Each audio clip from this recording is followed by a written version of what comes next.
잠시 기도드리겠습니다. 사랑과 은혜의 하나님 아버지, 오늘도 이 예배를 받으시옵고 이 자리에 함께 하시는 주님, 오늘도 부족한 자 말씀을 선포합니다. 우리의 마음에 임재하여 주셔서 전하는 자나 듣는 자나 함께 아멘 할 수 있는 은혜의 시간으로 축복하여 주시옵소서. 감사드리오며 예수님 이름으로 기도드립니다. 아멘. 우리가 흔히 쓰는 이 격언 중에 실패는 성공의 어머니다, 이런 말이 있죠. 그래서 보통 인생 가운데 실패나 어려움을 겪는 사람들에게 이 이야기를 전해주면서 격려할 때 우리가 많이 씁니다.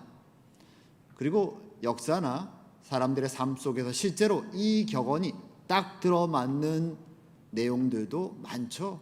그것을 경험해 보신 분들도 많을 것입니다. 그런 예 중에 윈스턴 처칠이라는 사람이 있습니다. 우리가 이름을 다 들어보셔서 아실 텐데요. 영국의 2차 대전 당시의 위대한 지도자였죠. 이 사람은 어릴 때부터 명문 가문에서 태어나서 귀족집에서 잘 자라납니다. 그리고 운도 따라서 젊은 나이에 영웅처럼 영국에서 스타가 되고 정계에 진출해서 빨리 말하자면 고위 관직에 올라가죠. 그리고 세계 제1차 세계대전이 일어났을 때 그 사람은 비록 본인은 육군 출신이지만 군인 출신이었지만 해군 장관에 임명이 됩니다.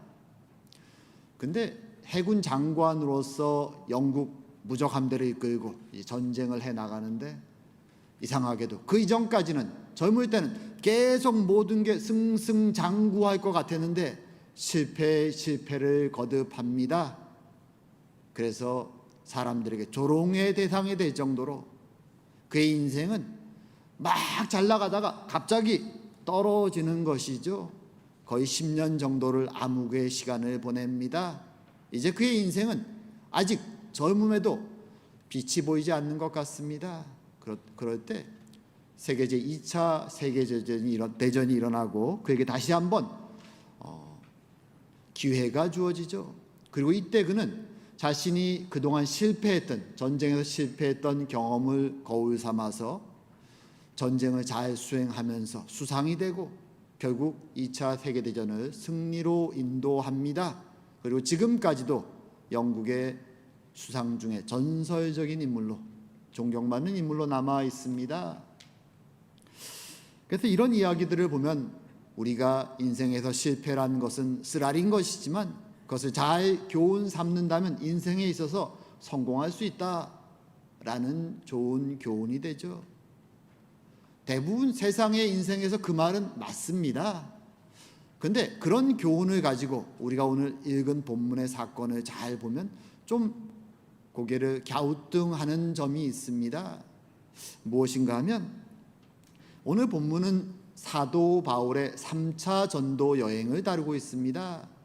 벌써 한 10여 년 동안 1차, 2차 전도 여행을 통해서 오늘날 우리가 흔히 터키 또는 투르키예라고 새로운 이름을 가지고 있는 그 소아시아 지역부터 그리스, 나중에는 로마까지 가게 되는 이 사도 바울의 전도 여행 속에서 하나의 패턴이 있습니다. 그는 항상 새로운 도시를 가면은 제일 먼저 어디부터 방문했는지 아십니까? 유대인 회당을 방문하죠. 회당을 방문하고 짧게는 일주일, 길게는 몇 달을 하나님의 복음을 선포합니다. 우리가 기다려왔던 그 메시아가 오셨다. 그분이 예수님이다. 그는 담대하게 복음을 전파합니다. 동족 유대인들에게 말이죠. 하지만 그 결과는 항상 똑같습니다. 유대인들이 반감을 가지고 복음을 거부하고 결국 회당에서 사도 바울은 쫓겨납니다. 그리고 거리에 나와 헬라인에게 전도를 조금 하고 있으면 질투와 분노 속에 유대인이 쫓아와서 어떤 때는 돌을 던지고 결국은 그 도시에서도 쫓겨납니다. 그런 패턴이 모든 도시에 갈 때마다 거의 예외 없이 반복됩니다. 한번 생각을 해보십시오. 가는 지역마다 동족들에게 복음을 전하기 위해서 갔는데 비난받고 모욕당하고 거절당할 뿐만 아니라 박해를 받고 몇 번이나 돌에 맞아 죽을 뻔하는 일을 계속 경험한다면 어떤 생각이 들까요? 이제 3차 전도 여행을 떠나는 그에게 어떤 생각이 들까요? 우리라면 이제 좀 방법을 바꿔야 되겠다. 도저히 이렇게는 안 되겠다 라는 교훈이 마음속에 생기지 않겠습니까? 그런데 오늘 본문을 보게 되면 그는 여전히 똑같은 패턴을 따라 전도 여행을 수행합니다. 오늘은 도대체 왜 사도 바울은 과거에 실패와 비슷해 보이는 그런 경험에서 교훈을 삼지 않고 여전히 똑같이 이렇게 그의 전도 여행을 하고 있는가 하는 것을 한번 살펴보면서 주님이 이 사도 바울의 일들 속에서 우리에게 주시는 교훈이 무엇인가를 한번 나누기 원합니다. 자, 사도 바울은 3차 전도 여행을 이제 출발하죠. 전도 여행의 출발 지역은 항상 똑같습니다. 파송 교회, 바로 안디옥 교회로부터 출발하는 것입니다. 그래서 자신이 1차, 2차 때 개척했던 내륙 지방을 거쳐서 오늘 본문에 등장하는 에베소에 이제 드디어 그가 왔습니다. 에베소는 로마 제국에서도 가장 거대한 도시 중에 꼽힙니다. 보통 4개를 꼽는다 그러면 로마의 수도였던 로마, 그리고 이집트에 있는 알렉산드리아, 그리고 시리아에 있는 안디옥, 그리고 오늘 이 소아시아에 있는 에베소, 이렇게 4개를 꼽을 수 있습니다. 가장 거대한 도시들이죠. 그리고 번화한 항구 도시였고 다른 말로 하면 또 우상의 도시이기도 합니다. 우리가 아는 것처럼 이 에베소에는 고대 시대에 타이틀을 붙이기 좋아하는 사람들이 흔히 7대 불가사이다 라고 말하는 그 불가사의 중에 들어가는 여신상이 있었습니다. 아주 거대한 아데미 여신상, 아데미를 섬기는 사람들, 영어로 하면 아르테미스 이렇게 얘기할 수 있는데 이 여신을 섬기는 사람들의 도시가 이 에베소였습니다. 그리고 거대한 도시였기 때문에 그 당시 로마 제국 전역에 흩어져 살던 나라 없는 백성, 유대인들도 굉장히 많이 이 에베소 지역에 있었습니다. 사실 바울은 이 에베소를 처음 온 것이 아니었습니다. 2차 전도 여행을 끝내면서 그가 마지막으로 들렸던 도시가 에베소였죠. 잠시 거쳐서 회당에 들려서 복음을 한 번 정도는 전했습니다. 그때 좋은 반응을 보이는 사람들이 있었습니다. 그래서 그가 그렇게 약속하고 떠납니다. 하나님이 허락하시면 내가 반드시 다시 돌아오리라. 그리고 이제 3차 전도 여행에 그가 돌아온 것이죠. 그리고 항상 그가 했던 것처럼 그는 회당에 가서 담대하게 바로 그리스도 예수가 우리가 기다려왔던 메시아다, 담대하게 복음을 선포합니다. 그리고 3개월 정도를 전하죠. 어떤 면에서 다른 지역보다는 그래도 오래 버텼습니다. 어떤 지역에서는 일주일 만에, 어떤 지역에서는 2주일 만에, 어떤 지역에서는 한 달 만에 쫓겨났는데 그래도 3달을 버티며 복음을 전하고 드디어 더 이상 할 수 없어서 회당을 나오게 됩니다. 그 상황에서 오늘 본문은 이렇게 말하죠. 어떤 사람들은 마음이 굳어 순종하지 않고 무리 앞에서 이 돌을 비방하거늘. 이 구절을 잘 보게 되면 헬라어 원어로는 동사가 3개가 사용됩니다. 그 동사들을 잘 보면 이 당시의 상황을 조금 더 잘 이해할 수 있습니다. 첫 번째 단어는 마음이 굳어라고 번역된 단어입니다. 이 단어를 어떤 상황인가 그러면 우리가 구약 출애굽 때에 바로의 마음이 강팍해졌다라고 사용되는 그 단어가 구약 72경 헬라어 성경에 사용된 단어가 오늘 이 본문에도 사용됩니다. 바로의 상태를 우린 잘 알죠. 하나님이 10가지 재앙이라는 기적을 그 앞에 일으키죠. 바로도 압니다. 이것은 이스라엘 신 여호와의 기적이다. 하지만 그는 그 기적을 앞에서 마음을 열지 않죠. 강팍하게 더 마음을 닫고 마음을 더 딱딱하게 하고, 그리고 모세의 경고를 외면합니다. 버티는 거죠. 버티는 거죠. 오늘 본문에 이 유대인들이 그런 것입니다. 사도 바울이 하나님의 복음을 능력 있게 전합니다. 치유의 능력도 있습니다. 하나님의 능력이 드러난 것 같습니다. 하지만 마음을 강팍하게 먹고 거부하는 것이죠. 버티는 것입니다. 그리고 두 번째 단어는 순종하지 않고라고 번역되죠. 불순종의 모습일 뿐만 아니라 이 단어는 더 나아가서 강한 뜻으로 번역될 때는 반역이라는 단어로도 번역됩니다. 말하자면 하나님의 복음과 능력 앞에서 반감을 갖는 불순종하는 사람들, 복음서에 가면 대표적인 사람들이 떠오르죠. 바리새인들이나 대제사장들, 예수님의 능력과 기적과 말씀 앞에서도 도리어 예수님을 비난하고 반대했던 그 사람들의 모습이 이 단어에 담겨 있는 것이죠. 왜 반대할까요? 하나님의 능력이 드러나고 은혜의 말씀이 선포되는데, 그렇게 오랫동안 기다려왔던 메시아가 왔다는 말씀이 선포되는데 왜 거부할까요? 바리새인이나 대제사장들과 비슷한 이유입니다. 입술로는 하나님을 믿는다고 메시아를 기다린다고 말하지만 그들은 지금 자신들이 누려왔던 이 삶의 변화를 주기를 원하지 않는 것입니다.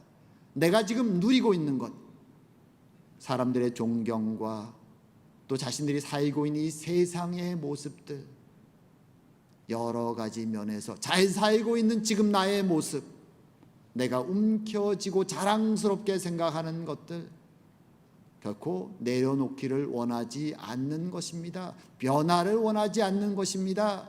입술로는 메시아를 기다린다고 말하지만 실제로는 그 메시아는 저 멀리 그저 꿈에서나 만나는, 실제 내 삶에서는 별로 상관이 없는 존재처럼 그들은 메시아를 믿어왔던 것입니다. 그래서 실제로 메시아가 오셨고 유대인 너희들이 그를 죽였고 그분은 부활하셨고 승천하셨다라는 이 복음을 받아들이길 원하지 않는 것입니다. 그리고 이 앞에 사용된 두 단어의 이 헬라어 시제를 보게 되면 보통 우리가 미완료형 이렇게 얘기하는데 완료되지 않았다는 거죠. 뭔 말입니까? 동작이 계속 반복되고 있다는 것입니다. 말하자면 마음을 굳게 하고 불순종하고 거역하는 그 마음 상태가 그저 한 번 일어난 것이 아니라 매번 계속 그들의 마음 속에 더 강하게 일어나는 것입니다. 그리고 마지막 세 번째 동사가 있죠. 비방하거늘. 이것은 험담하고 모함하고 구체적으로 행동하는 것인데 이것은 분사 구문입니다. 말하자면 앞에서 두 단어가 얘기하는 마음의 상태, 마음을 강팍하게 하고 불순종해서 반역하는 그 마음 자세가 계속되는 상태 속에 이제는 입술을 열어서 비난하고 모함하고 거짓하는 하나님의 복음의 말씀을, 능력의 말씀을, 사도 바울이 외치는 그 말씀에 대해서 계속적으로 떠드는 것입니다. 어쩌면 사도 바울이 앞에서 복음을 선포할 때 소리를 질렀는지도 모르죠. 그만하라고, 저것은 거짓말이라고 외쳤을 수도 있습니다. 그 비난과 모욕과 그 반대가 더 이상 사도 바울이 회당에서의 사역을 계속할 수 없을 수준까지 강하게 일어난 것이죠. 그리고 결국 사도 바울은 믿음의 형제들과 함께 회당을 떠날 수밖에 없었습니다. 오늘 이 모습을 보면서 아까 제가 드렸던 질문을 우리는 떠올립니다. 사도 바울은 무슨 마음으로 이미 10여 년 동안 무수히 많이 겪었던 그 패턴을 알고 있는데 왜 또 에베소 회당에 찾아가서 이런 모욕을 당하고 이런 어려움을 겪고 있을까? 어쩌면 에베소에서만큼은 하나님이 역사를 일으키셔서 이 회당에 앉은 모든 유대인들의 마음을 뒤집어 놓으시고 회개의 역사를 일으키시고 변화를 주실 것이라는 큰 기대가 있었던 것일까요?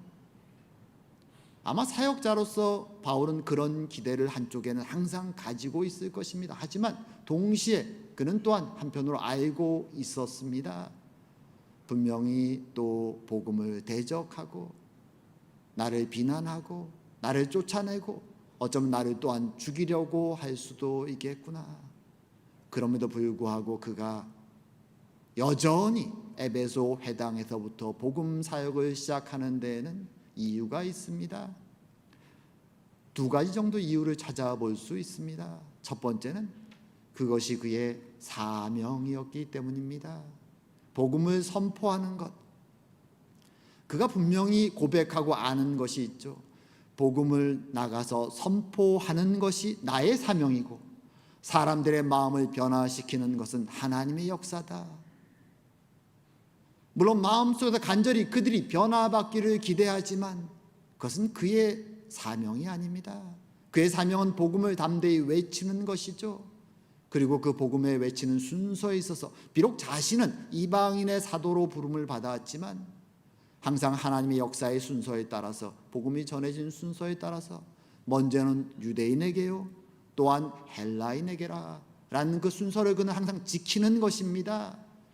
그래서 복음을 이미 하나님의 메시아가 오실 거라는 약속을 받은 사람들 그리고 그것을 기다리고 있는 사람들 그 유대인들에게 찾아가서 담대하게 복음을 전하는 것입니다. 그들이 듣든 듣지 않든 그들을 위해서 최대한 외치는 것이 그의 사명이기에 그는 마지막 순간까지 쫓겨날 상황이 될 때까지 최선을 다하는 것입니다. 우리는 오늘날 성공지향적인 세상을 살아갑니다. 그래서 교회에 다니는 우리들조차도 뭔가 성공해야 된다라는 압박이 항상 마음속에 있죠. 그래서 목회자를 바라보든 아니면 선교사를 바라보든 이 교회의 일에서도 우리는 성공지향적인 사고방식을 가지고 있습니다. 선교사를 파송했는데 선교지에서 회심자가 별로 없으면 저 선교사는 일을 안 하나? 왜 회심자가 없지? 라고 당연하게 마음속에 생각을 합니다. 그게 우리가 아주 익숙한 성공의 사고방식이죠. 세상에 나가서도 그렇습니다.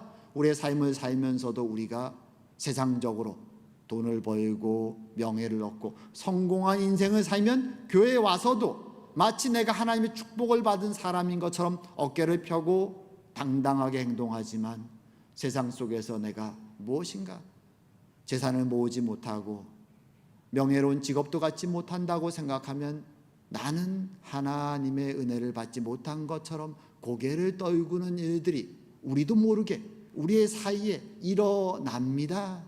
하지만 중요한 것은 그것이 하나님의 복음의 가르침이 아니라는 것입니다. 성경은 우리를 세상적으로 성공하라고 부르신 것이 아니죠.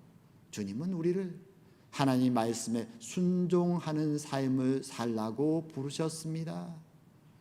세상 앞에서 얼마나 당당하고 자랑스러운가가 아니라 하나님의 시선 앞에서 과연 나는 어떻게 살아가는가, 그것이 중요하다고 오늘 사도 바울은 우리에게 말씀하시는 것입니다. 살아계신 하나님, 우리가 항상 입술로 말하듯이 이곳에 임재하신 하나님, 과연 그분 앞에서 그분의 시선 앞에서 과연 나는 순종하는 자로 살아가고 있는가? 그것이 우리가 먼저 돌아봐야 되는 우리의 마음의 자세인 것입니다. 그래서 예수님은 십자가의 길을 순종으로 걸어가셨습니다. 예수님의 사도들 12 제자들도 배신자 가룟 유다를 제외하고 모두 다 순종해서 십자가의 길을, 순교의 길을 걸어갔습니다. 세상의 시선에 그것이 자랑스러운 성공의 길일까요? 그렇지 않죠. 하지만 하나님의 시선 앞에서 그것은 순종의 길, 사명의 길, 그리고 그 사명과 순종을 사용하셔서 하나님은 놀라운 하나님의 역사를 땅끝까지 일으키고 계신 것이죠. 그리고 우리가 지금 여기에 앉아 있을 수 있는 것입니다.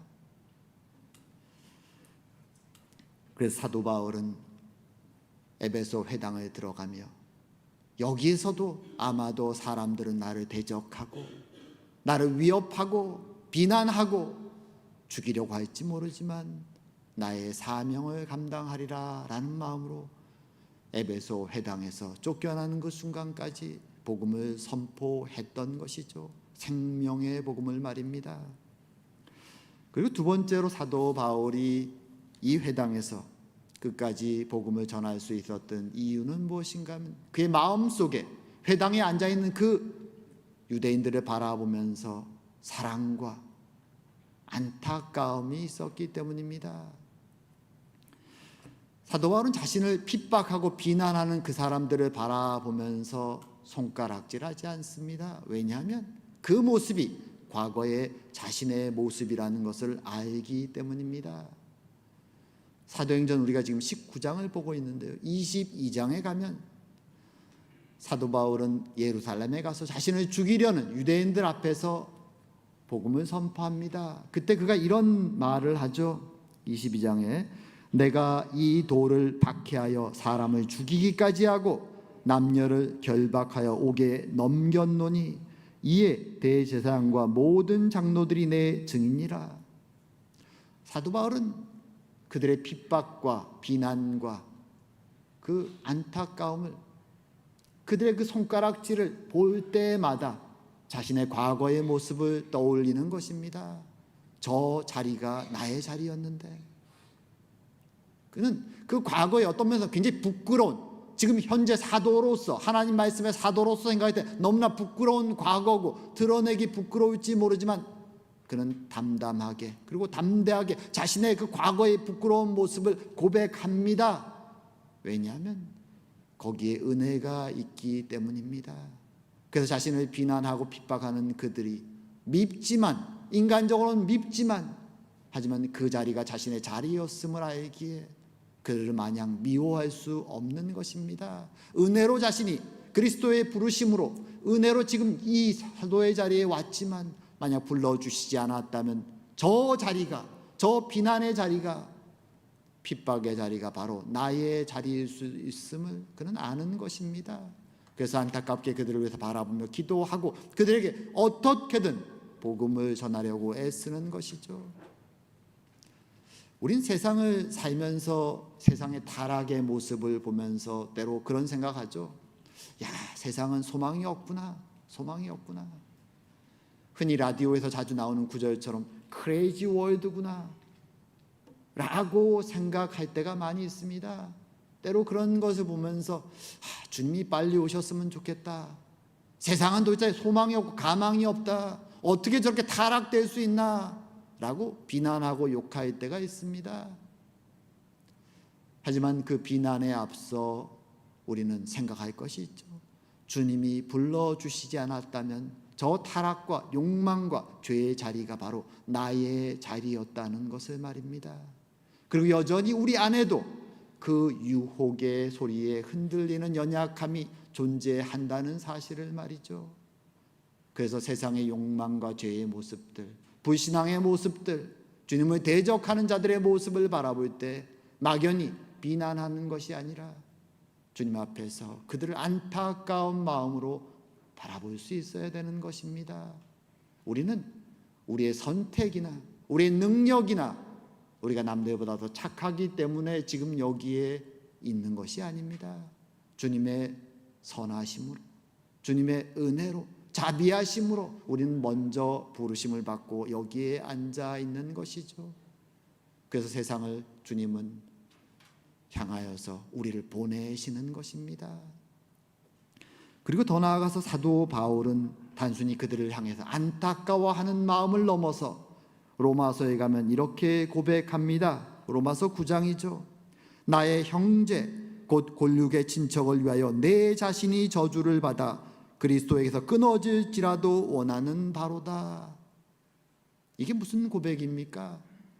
내가 저주를 받아 그리스도에게서 끊어질지라도 제발 나의 동족 유대인들이 지금 나를 비록 핍박하고 나를 죽이려고 하던 그들이 구원을 받았으면 좋겠습니다 라고 고백하는 것이죠. 어떻게 이런 고백이 나올 수 있습니까? 이렇게 많이 당하고 나면 이제 됐다. 내가 너희들하고 더 이상 이제 말하지 않겠다. 그렇게 말할 수도 있을 텐데 어떻게 이렇게 기도할 수 있을까요? 그것은 그는 주님의 대속의 은혜를 기억하기 때문입니다.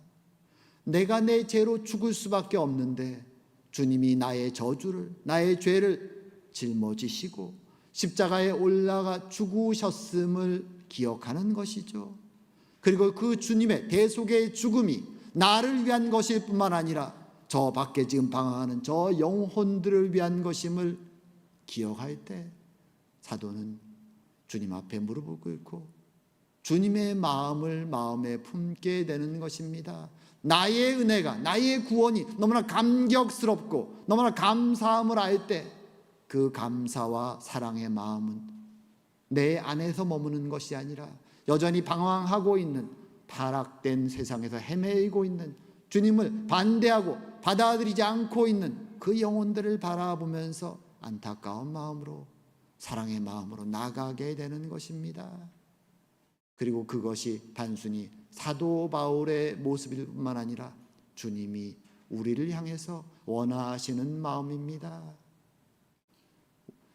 구약의 언약을 잘 보게 되면 아브라함 언약이나 모세 언약이나 그 백성을 부르심에 있어서 항상 목적이 있습니다. 그것은 무엇인가 하면 너희들을 통하여 세상을 축복하기 원한다. 주님은 말씀하시죠. 그래서 이스라엘을 제사장 나라다라고 말합니다. 세상을 구원할 제사장 나라.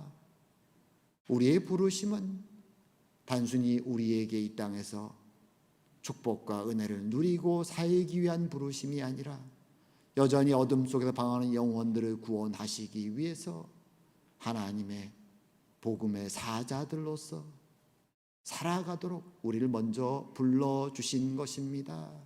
그래서 주님은 우리 안에서 사도 바울의 마음속에 넘쳤던 사랑과 그 열정이 성령의 은혜 속에 그리스도와의 관계 속에서 넘치기를 기대하시는 것입니다. 그리고 우리 한 사람 한 사람 안에 하나님이 우리에게 주신 그 사랑에 대한 열정이 넘쳐날 때 거기서부터 부흥의 역사가 시작되는 것입니다. 오늘 사도 바울은 회당에서 쫓겨나면서 어찌 보면 또 여전히 비슷한 패턴을 반복하고 다음 도시로 갈 것 같습니다. 하지만 사도 바울은 거기서 멈추지 않죠. 상황이 악화되어서 쫓겨나는 그 순간이 될 때까지 그는 열심히 복음을 전하기를 계속합니다. 그리고 하나님은 그를 사용하셔서 에베소 주변에 있는 소아시아의 많은 교회들을 개척합니다. 그리고 그 땅에 하나님의 부흥의 역사를 일으키시는 것이죠. 그 역사가 오늘 이 자리에서 우리 안에서도 일어나기를 주님은 원하고 계십니다. 하나님이 우리에게 주신 구원의 역사, 십자가의 은혜에 감동받아 이제는 서로를 돌아보며 이 사람이, 내 옆에 앉은 이 형제가 주님께서 구원하시기 위해서 십자가에 올라가셨던 그 귀한 생명이구나. 사랑으로 서로를 바라보고 여전히 타락한 세상에 있는 자들을 바라보면서도 저들도 주님의 때에 주님이 구원하시기 위해서 십자가를 짊어지고 올라가신 대신 저주받으신 귀한 생명들이구나. 그들을 위해 기도하고 주님의 사랑의 마음으로 그들을 바라봐야 되는 것입니다. 그럴 때 하나님의 진정 은혜와 부흥이 이 교회 안에서 일어나게 되는 것입니다. 이제 말씀을 정리할까 합니다. 오늘 본문에서 사도 바울은 1차, 2차 전도여행 속에서 많은 어려움과 고난을 경험했음에도 불구하고 3차 전도여행에서 다시 그 패턴에 따라 고난이 앞에 기다리고 있음을 알면서도 에베소 회당으로 들어갑니다. 그리고 담대하게 어쩔 수 없이 쫓겨나는 그 순간까지 그는 최선을 다해서 복음을 전합니다. 왜냐하면 그것이 그의 사명이었기 때문이죠. 생명의 말씀만이 사람들을 생명으로 인도해 올 수 있다는 걸 알기에 그는 주님의 도구로서, 사명자로서 최선을 다해서 복음을 선포합니다. 하지만 의무감에 선포하는 것이 아니라 그 영혼 한 명 한 명을 바라보면서 나도 저 자리에 있었는데, 나의 심령 안에도 연약함이 여전히 저들 같은 마음이 존재하는데 은혜로 불러주심을 감사하며 저들에게도 은혜가 임하기를 기도하는 것이죠. 복음을 외치는 것입니다. 나를 위해서 죽으신 대속의 주님의 십자가의 은혜가 저들에게도 임하기를, 주님이 저들을 위해서도 죽으셨음을 주님의 사랑의 마음으로 그들을 바라보기를 멈추지 않습니다. 그리고 그런 열정과 사랑으로 기도할 때 주님은 그를 통해서 에베소와 소아시아 지역에 부흥의 역사를 일으켜 주십니다. 오늘을 살아가는 우리들 쉽지 않죠. 세상을 살아가는 것은 결코 쉽지 않습니다. 그럼에도 불구하고 주님은 하나님의 나라를 바라보라고 말씀하시죠. 너희들은 영원한 생명을 소유했다고 말씀하십니다. 그리고 우리를 통해서 세상 가운데 주님의 역사를 이루시기 원하십니다. 나의 안에서부터 주님에 대한 사랑과 열정으로, 감사함으로 기도하고 주님과 교제할 때 우리의 삶에서 변화가 일어나고 그 사랑이 교회 안에 넘치고, 그럴 때 주님의 역사가 이곳에서 일어나는 것입니다. 참으로 그 놀라운 역사를 경험하는 우리 중앙교회 모든 성도들 되기를 주의 이름으로 축원드립니다. 다 같이 기도드리겠습니다.